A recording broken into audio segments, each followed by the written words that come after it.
c'est que la France s'impose comme une nation voulant donner au progrès son impulsion, qu'il soit question de la protection de l'environnement, de lutte contre l'extrémisme violent ou encore du rayonnement de la langue française. Le mois dernier, le président de la République prononçait un discours à l'Académie française au cours duquel il exprimait sa volonté de redonner à la langue française sa place et son rôle dans le monde. Il soulignait que le français était devenu cette langue monde, cette langue archipel, un fait dont nous sommes témoins tous les jours en terre canadienne. Il faut que vous sachiez, amis français, à quel point les Canadiens sont attachés à la langue française.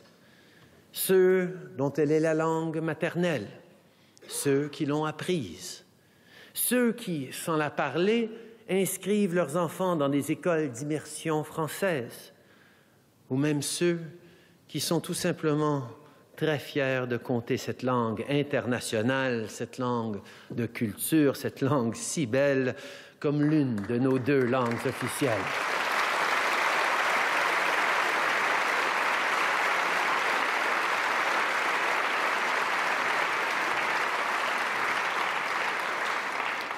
Si la langue française est toujours si vivante en Amérique du Nord, 4 siècles après la naissance d'un berceau français sur le continent, c'est que le Canada, et notamment le Québec, s'est profondément engagé à la garder vivante.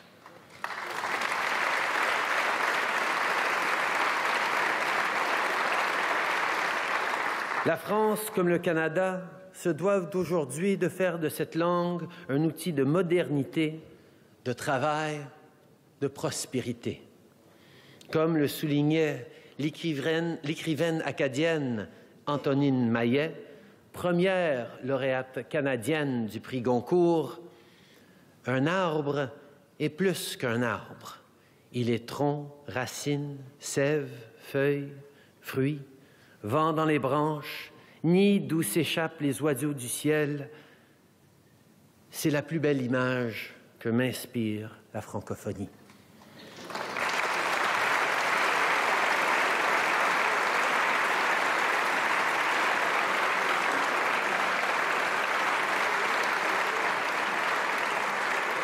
Fier membre de la francophonie, le Canada continuera d'y promouvoir non seulement la langue française et les communautés qui la vivent, mais aussi son attachement à la coopération internationale et aux valeurs de paix, de démocratie, de respect des droits de la personne, de pluralisme pacifique, de diversité, d'inclusion et de prospérité partagée. Et ici encore, notre partenariat est essentiel. Une amitié forte, capable de résister à l'épreuve du temps, c'est un sentiment qui se cultive, qui requiert du travail et parfois une grande volonté d'aller de l'avant.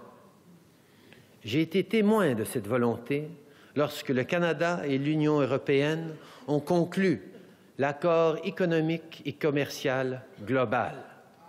Ce jour-là, nous avons décidé de ne pas opposer le commerce au progrès social et environnemental. Ensemble,